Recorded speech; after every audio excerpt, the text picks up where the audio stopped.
Setiap bulan, pasti kita dengarkan angka inflasi jadi berita utama di mana-mana. Tapi, pernah kepikiran nggak sih, gimana caranya satu angka itu bisa mewakili jutaan transaksi yang terjadi di seluruh Indonesia? Nah, dalam pembahasan kali ini, kita akan coba bongkar proses di balik layar Badan Pusat Statistik atau BPS buat cari tahu jawabannya.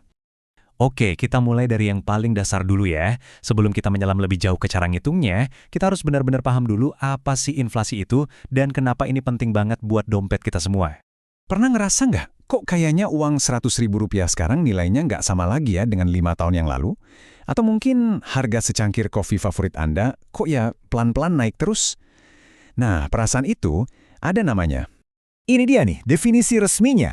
Kata kuncinya ada dua, umum dan terus-menerus. Jadi, ini bukan sekedar kenaikan harga cabai pas mau lebaran aja, tapi kenaikan berbagai macam harga barang dan jasa secara rata-rata dari waktu ke waktu. Terus, gimana cara kita mengukur fenomena yang seluas ini jadi satu angka aja? Nah, alat utamanya itu adalah Indeks Harga Konsumen, atau biasa disingkat IHK. Anggap aja IHK ini semacam termometer ekonomi buat ngukur panasnya harga-harga di luar sana. Oke, buat melacak perubahan harga, BPS kan harus tahu dulu ya, apa aja sih yang sebetulnya dibeli sama masyarakat Indonesia? Disinilah konsep keranjang belanja ini jadi penting banget. Coba dibayangin ada satu keranjang belanja raksasa yang isinya itu mewakili seluruh Indonesia. Nah, isinya ini tidak sembarangan loh.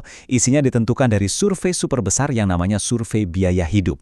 Setiap 5 tahun sekali BPS itu kayak ngintip kebiasaan belanja puluhan ribu keluarga buat mastiin isi keranjang ini benar-benar relevan sama apa yang kita beli sehari-hari. Mulai dari sabun mandi sampai biaya sekolah. Yuk kita intip isi keranjangnya. Nggak heran ya, porsi paling gede itu ya buat kebutuhan pokok, makanan, minuman, dan tembakau. Ya wajar aja, karena kita paling sering beli barang-barang ini, jadi perubahan harganya pun paling berasa di kantong. Tapi kan hidup itu nggak cuma soal makan aja. Keranjang ini juga ngitungin biaya buat tempat tinggal kita. Mulai dari sewa rumah, bayar listrik, sampai air. Terus, ada juga pengeluaran buat apa yang kita pakai ya, pakaian dan alas kaki. Kebutuhan modern juga pastinya masuk hitungan. Ada biaya buat jaga kesehatan kita, dari mulai konsultasi dokter sampai harga obat-obatan. Plus, biaya biar kita bisa kemana-mana, entah itu buat isi bensin motor atau bayar ongkos angkutan umum. Dan itu pun belum semuanya. Keranjang belanja IHK itu totalnya ada 11 kelompok pengeluaran loh, termasuk di dalamnya biaya pulsa, nonton di bioskop, biaya sekolah anak, jajan di restoran, sampai beli sampo dan sabun. Komprehensif banget kan? Nah, kita udah tahu nih apa aja yang dilacak. Sekarang pertanyaan berikutnya, gimana caranya dan di mana BPS bisa dapat data harga semua barang ini? Skalanya ini luar biasa. Setiap bulan, petugas BPS itu menyebar ke pasar-pasar di 150 kabupaten dan kota, dari Sabang sampai Merauke. Ini penting banget biar angka inflasi yang keluar itu benar-benar mencerminkan denyut ekonomi seluruh Nusantara, bukan cuma di kota-kota besar aja. Proses pengumpulan data ini tuh kayak mesin yang jalan terus, nggak pernah berhenti. Buat barang yang harganya cepat banget berubah kayak bahan-bahan pokok, itu dipantau tiap minggu. Tapi sebagian besar lainnya dicatat bulanan, dan puncaknya setiap 5 tahun sekali, isi keranjang belanjanya itu sendiri diupdate, biar tetap relevan sama gaya hidup kita yang juga terus berubah. Oke, sekarang kita masuk ke bagian yang paling seru. Gimana caranya jutaan data harga dari ratusan kota ini diolah jadi satu angka tunggal inflasi yang kita dengar di berita. Yuk kita coba sederhanakan prosesnya. Prosesnya kira-kira bisa kita pecah jadi 4 langkah. Pertama, BPS ngitung harga rata-rata untuk setiap barang di dalam keranjang.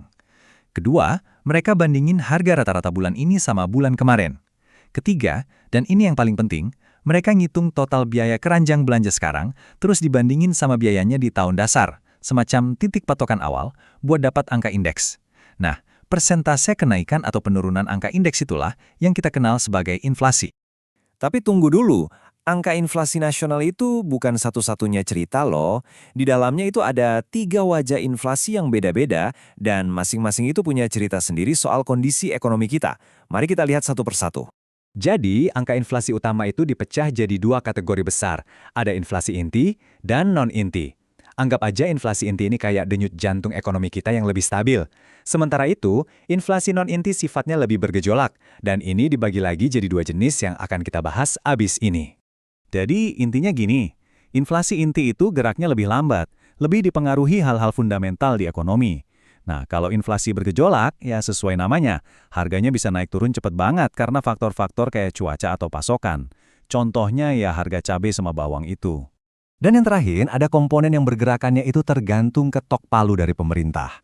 Ini adalah harga-harga yang diatur. Jadi pas Anda dengar berita ada kenaikan harga BBM atau tarif dasar listrik, nah komponen inilah yang lagi bergerak. Perubahannya mungkin jarang, tapi sekali terjadi dampaknya langsung berasa ke semua orang. Oh ya, dan jangan salah, isi keranjang belanja kita itu nggak gitu-gitu aja loh. Ada data menarik nih, yang nunjukin kalau dalam 10 tahun terakhir, jumlah komoditas pangan bergejolak yang kita konsumsi itu naik dari 85 jenis jadi 126. Ini artinya pola makan kita jadi makin beragam, yang juga bikin BPS harus terus beradaptasi. Oke. Setelah kita ngomongin yang teknis-teknis terus, sekarang kita balik ke pertanyaan paling mendasar. Emangnya kenapa sih kita harus peduli banget sama angka inflasi ini? Dampaknya tuh nyata banget. Inflasi yang tinggi tuh menggerus nilai uang kita, alias daya beli kita jadi turun. Ini juga bisa bikin dunia usaha jadi ragu-ragu buat investasi dan bahkan bisa memperlebar jurang kesenjangan ekonomi di masyarakat. Kalau kita lihat dari kacamata yang lebih besar, pentingnya inflasi itu bisa terangkum dalam kutipan ini. Angka ini tuh bukan cuma statistik biasa, tapi sebuah fondasi. Pemerintah pakai angka ini buat nyusun APBN, dan Bank Indonesia juga menjadikannya acuan utama buat nentuin suku bunga. Singkatnya, satu angka ini ikut menentukan arah ekonomi negara kita. Jadi, lain kali Anda dengar berita soal inflasi, coba deh ingat, itu bukan sekedar angka. Di baliknya ada survei yang super masif. Ada keranjang belanja yang mewakili jutaan keluarga Indonesia. Dan ada proses perhitungan yang cermat banget. Semoga sekarang Anda bisa lebih mendengar cerita di balik angka tersebut.